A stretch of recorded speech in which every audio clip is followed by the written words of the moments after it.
તો સૌરાષ્ટ્રમાં આજે અતિ ભારે વરસાદની આગાહી છે। સુરેન્દ્રનગર, જૂનાગઢ, અમરેલીમાં ભારે વરસાદની આગાહી છે। જામનગર, મોરબી, દીવમાં પણ આજે યેલો એલર્ટ આપવામાં આવ્યું છે। ખાસ વાત માછીમારોને દરિયો ન ખેડવાની सूचना આપવામાં આવી છે। सौराष्ट्र रीजन की बात करेंगे तो आज के लिए सौराष्ट्र रीजन के लिए वेरी हेवी रेनफॉल की वार्निंग है और साथ में ऑरेंज अलर्ट जारी है।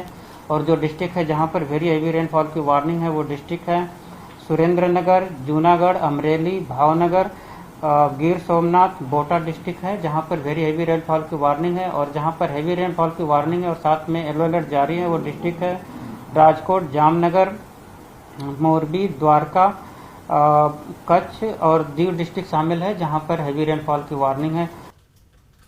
तो गुजरातना 8 जिल्लाओं माटे सावधानीना समाचार छे, कारण के 4 वाग्या सुधीमां 8 जिल्ला माटे रेड अलर्ट छे। 2 कलाक माटे आ जिल्लामां रेड अलर्ट छे अने तेमां पंचमहाल, खेड़ा, अमदावादनो समावेश थाय छे। जी हां, अमदावादमां पण अत्यारे काळा ડિબાંગ वादळो जोवा मळी रह्या छे। रेड अलर्ट छे अमदावादमां, सुरेन्द्रनगर, आणंदमां पण रेड अलर्ट छे।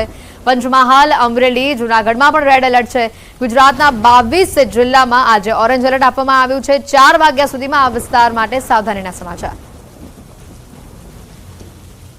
વધુ સમાચાર આવી રહ્યા છે ખેડાથી। નડિયાદ કલેક્ટર કચેરી વિસ્તારમાં મુશળધાર વરસાદ જોવા મળી રહ્યો છે। 3 દિવસથી ઉકળાટભર્યા વાતાવરણમાં હવે પલટો આવ્યો છે। વાતાવરણમાં ઠંડક પ્રસરી છે। બપોર બાદ શહેરમાં મુશળધાર વરસાદની શરૂઆત થઈ છે। કલેક્ટર કચેરી, જિલ્લા પંચાયત કચેરી આ સહિતના વિસ્તારોમાં વરસાદ વરસી રહ્યો છે। વરસાદ વરસતા વાતાવરણમાં ઠંડકનો માહોલ જોવા મળ્યો। ખેડા જિલ્લાના માતર, ખેડા, નડિયાદ આ સહિતના વિસ્તારોમાં વરસાદી માહોલ જામ્યો છે। વરસાદ વરસતા ખેડૂતોમાં ખુશીનો માહોલ જોવા મળી રહ્યો છે।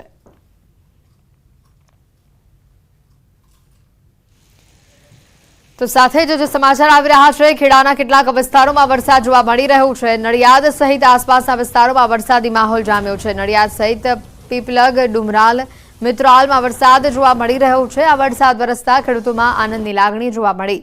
સમયસર વરસાદ વરસતા ખેડૂતોએ પાકોની વાવણી શરૂ કરી છે। સુરેન્દ્રનગર શહેરમાં વીજળીના કડાકા ભડાકા સાથે મેઘરાજાનું ધમાકેદાર આગમન થયું। સુરેન્દ્રનગર શહેર સહિત જિલ્લાભરમાં અંદાજે 1 અઠવાડિયાથી મેઘરાજાએ વિરામ લીધો હતો। શહેરમાં સવારથી ભારે ગરમી અને ઉકળાટ બાદ અંતે વરસાદની ધમાકેદાર શરૂઆત થઈ છે। વરસાદ શરૂ થતાં જ શહેરના અનેક વિસ્તારોમાં વીજળી ગુલ થઈ। પીજીવીસીએલની પ્રી મોન્સૂન કામગીરી સામે પણ સવાલો ઊભા થઈ રહ્યા છે। કપાસ, મગફળી સહિતના વાવેતરને વરસાદથી જીવનદાન મળ્યું છે।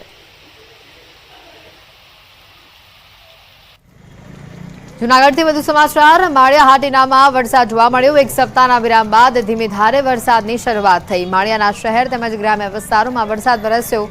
મહારાણા પ્રતાપ ચોક, બસ સ્ટેન્ડ, કેશોદ રોડ આ સહિતના વિસ્તારોમાં વરસાદી માહોલ જામ્યો।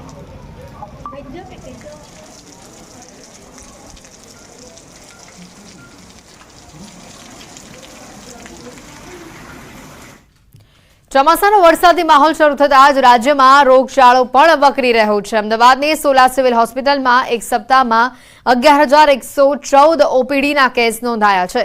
ઓપીડીના કેસીસમાં 10% વધારો થયો છે। ડેન્ગ્યુના 158 સેમ્પલ લેવામાં આવ્યા, જેમાંથી 26 કેસ પોઝિટિવ આવ્યા છે, જ્યારે મલેરિયાના 173 શંકાસ્પદ કેસ નોંધાયા છે, જ્યારે વાયરલ ઇન્ફેક્શનના 1649 કેસ નોંધાયા છે। સોલા સિવિલ હોસ્પિટલના આરએમઓ ડોક્ટર દેવાંગ શાહે ચોમાસાની સિઝનમાં લોકોને ખાસ તકેદારી રાખવાની સલાહ આપી છે। ચાલુ અઠવાડિયામાં ઓપીડી આ વખતે 11,114 દર્દીઓ હતા। ઇન્ડોરની અંદર 1,172 દર્દીઓ હતા। ડેન્ગ્યુના કેસમાં ગયા અઠવાડિયા કરતાં થોડોક વધારો જોવા મળ્યો છે। આ વખતે સસ્પેક્ટેડ 158 હતા, એમાંથી 26 પોઝિટિવ દર્દી ડેન્ગ્યુના જોવા મળ્યા છે। મેલેરિયાના કેસમાં કોઈ ખાસ છે નહીં। એક પણ મેલેરિયાનો પોઝિટિવ કેસ અત્યાર સુધીમાં ડિટેક્ટ નથી થયો। ચિકનગુનિયાનો પણ એક પણ પોઝિટિવ કેસ ડિટેક્ટ નથી થયો। અને ડાયરિયાના જે કેસો છે એ આ ગત અઠવાડિયા દરમિયાન 17 કેસો નોંધવા પામેલા છે। ક્રાઇમ સિટી બનતું અમદાવાદ શહેર। અમદાવાદમાં 9 દિવસમાં 5 હત્યાથી હડકંપ મચી ગયું છે। અમદાવાદ શહેરમાં વધુ એક હત્યા થઈ છે। શહેરના શાહપુર વિસ્તારમાં હત્યાની ઘટના। પરિવાર સાથે ધાબા પર સૂઈ રહેલા વ્યક્તિની હત્યા કરવામાં આવી। જાદુ ટોણા કરી હેરાન કરે છે તેવું કહીને હત્યા તેની નિપજાવવામાં આવી। અગાઉ પણ આસરોડિયા વિસ્તારમાં માતાએ પતિથી છુટકારો મેળવવા પોતાના માસૂમ 10 માસના દીકરીની હત્યા કરી હતી. બ્લેડથી દીકરીનું ગળું કાપી તેની હત્યા કરી. આ બાળકીનું મોત ગળું કપાવાથી થયું હોવાનું સામે આવતા પોલીસે રિઝવાનાની પૂછપરછ કરતા હત્યાનો ખુલાસો થયો છે, જેથી પોલીસે દીકરીની હત્યાના કેસમાં રિઝવાનાની ધરપકડ કરી છે. તો બીજી તરફ નિકોલ વિસ્તારમાં પ્રેમ સંબંધમાં નડતરરૂપ યુવકની જાહેર હત્યા કરી દેવામાં આવી. આ હત્યા પોલીસકર્મી અને તેના 2 મિત્રોએ કરી હતી. ત્યારે નરોડા વિસ્તારમાં પણ સામાન્ય બોલાચાલીમાં હત્યાની ઘટના બની. રિક્ષા ચાલકે સામાન્ય બોલાચાલીમાં જ છરી મારી યુવકની હત્યા કરી નાખી. ત્યારે હાલ તો અમદાવાદમાં સુરક્ષા તંત્ર પર અનેક સવાલો ઉભા થઈ રહ્યા છે. ન્યૂઝ 18 પણ આ મામલે સવાલ કરી રહ્યું છે. અમદાવાદમાં કાયદો વ્યવસ્થા સામે સવાલો હાલ ઉભા થઈ રહ્યા છે. ત્યારે ગુનેગારોને કેમ છૂટો દોર મળી રહ્યો છે તે સૌથી મોટો સવાલ. ગુનેગારો સામે પોલીસ કેમ પાંગળી સાબિત થઈ રહી છે?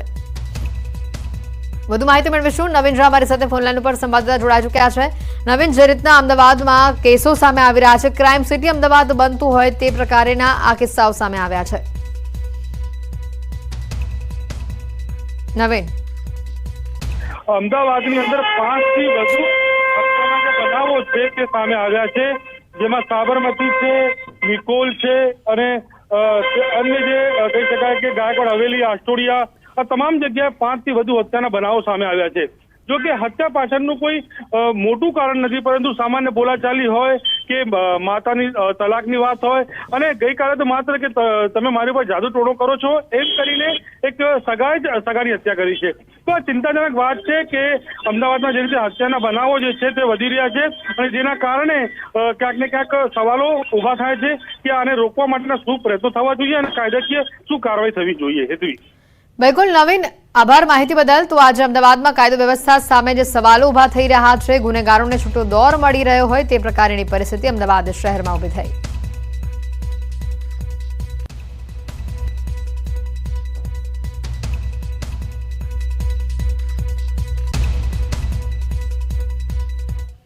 અમદાવાદમાં થયેલી હત્યાના સીસીટીવી સામે આવ્યા છે. સાબરમતીના ન્યૂ રાણીપમાં હત્યા થઈ છે.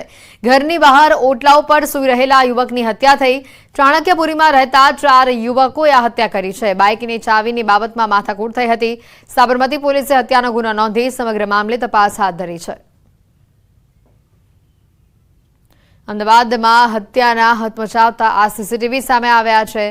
સામાન્ય બોલાચાલીમાં હત્યા કરી દેવામાં આવી હોવાની આ ઘટના. સાબરમતીના ન્યૂ રાણીપ વિસ્તારમાં હત્યાની આ ઘટના, જેના સીસીટીવી સામે આવ્યા છે.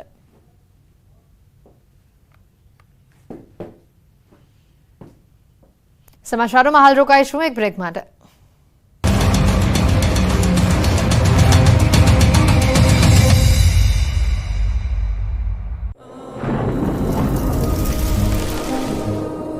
જળવાયુ પરિવર્તનનું જોખમ આપણા દરવાજે પહોંચી ગયું છે. હવે જરૂર છે એક મોટા ક્રાંતિકારી બદલાવની, અને આનો પ્રારંભ થશે 140 કરોડ ભારતીયોથી. આ ક્રાંતિ શરૂ થશે એક વૃક્ષથી. એક વૃક્ષ માનવતા માટે, એક વૃક્ષ આ ધરતી માતા માટે, એક વૃક્ષ આપણા ભવિષ્ય માટે. પ્રોજેક્ટ વન ટ્રી, ન્યૂઝ 18 નેટવર્કની એક મોટી પહેલ. પાકમાં શરૂઆતી ખર્ચ બાદ કોઈ વધારાનો ખર્ચ રહેતો નથી, તેથી ગીર સોમનાથ જિલ્લાના અનેક ખેડૂતો હજારો હેક્ટર જમીનમાં નવા આંબા વાડિયાઓ બનાવી રહ્યા છે. અમુક નિશ્ચિત અંતરે કેસર આંબાની કલમો મજૂરો દ્વારા લગાવાઈ રહી છે. ત્યારે ન્યૂઝ 18 ગુજરાતી ખેડૂતો અને કૃષિ નિષ્ણાંત સાથે વાત કરી.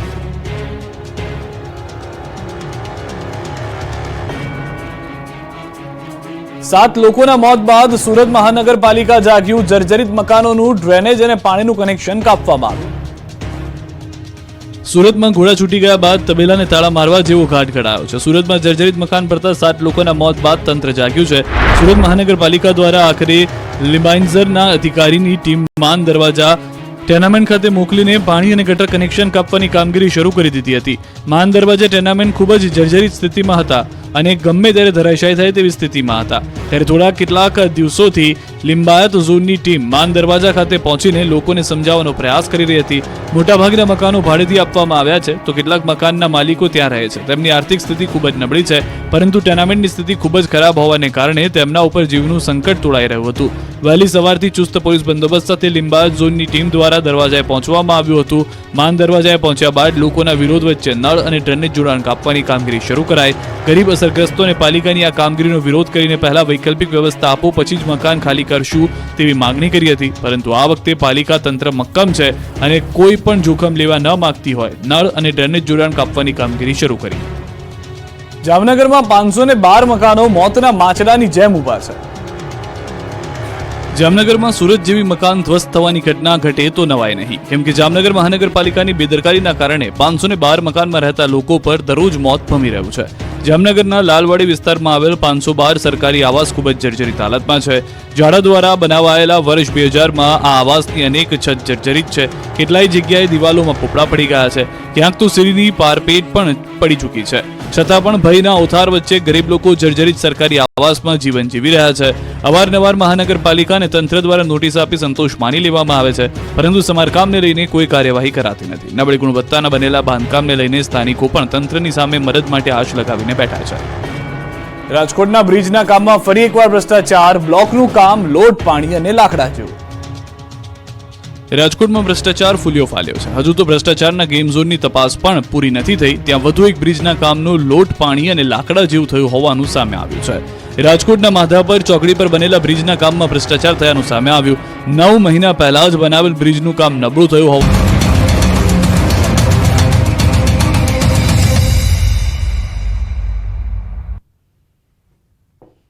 રાજ્યની સરકાર કૃષિ ક્ષેત્રે પરિવર્તન લાવી છે. ખેડૂતોની રાત દિવસની મહેનત અને રાજ્ય સરકારના સહકારથી ખેડૂતોના જીવનમાં પણ પરિવર્તનનો પવન ફૂંકાયો છે. ગુજરાતે કૃષિ ક્ષેત્રે દેશને વિકાસની નવી દિશા ચીંધી. દેશના વિઝનરી લીડર અને વિશ્વ નેતા પ્રધાનમંત્રી નરેન્દ્ર મોદી અને રાજ્યના મક્કમ અને મૃદુ મુખ્યમંત્રીએ કૃષિ અને પશુપાલનની પરિભાષા બદલાવી. ખેડૂતોની આવક બમણી કરવાની પ્રધાનમંત્રી મોદીના પરિકલ્પનાને સાકાર કરવા રાજ્ય સરકાર સતત પ્રયત્નશીલ રહી છે.